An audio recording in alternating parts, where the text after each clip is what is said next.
Утре се одбележува Илинден, еден од најголемите празници во Македонија. Тој е посветен на светиот пророк Илија, а воедно и еден од најзначајните датуми во македонската историја. На 2 август православните верници го слават Свети Илија, кога народот го смета за символ на силата, правдата и заштитата. По тој повод утре свечено ќе се празнува во штипските села Аргулици и Радање. Во црквите ќе се одржат празнични богослужби, ќе се осветат славските колачи, а жителите и бројните посетители ќе се соберат на заедничка трпеза, продолжувајќи ја традицијата што се негува со генерации. Но Илинден не е само верски празник. На истиот ден во 1903 година започнало Илинденското востание, борба за слобода од тогашната Османлинска империја. Иако востанието било задушено, останало запаметено како символ на желба за слобода и достоинство.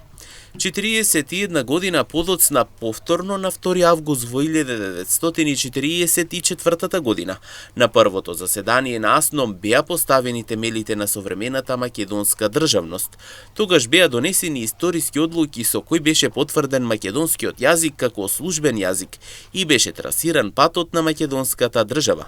Токму затоа Илинден е многу повеќе од празник. Тој е ден кога се потсетуваме на верата, традицијата и историјата, но и на сите што се бореле за слободата и државноста, со свечености низ целата земја, а особено во местата каде што се чува вековната традиција.